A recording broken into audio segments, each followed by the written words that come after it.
Noong ika-4 na Agosto 1966, isang dating Marine ang umakyat sa University of Texas Tower na may dalang arsenal na sapat para sa isang gyera. Si Charles Whitman, dating clean-cut na estudyante, ay pumatay muna sa kanyang asawa at inabago niya simulan ang pinakanakakatakot na shooting spree sa kasaysayan ng Amerika.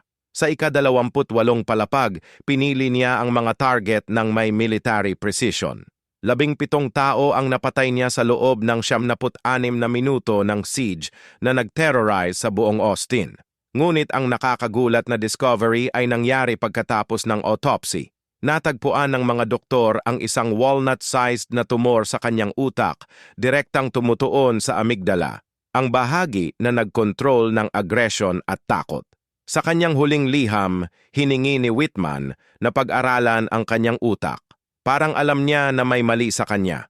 Hanggang ngayon, patuloy ang debate ng mga eksperto. Maaari bang gumawa ng monster ang isang medical condition o may natural na kasamaan na bang nakatago sa loob ng bawat tao?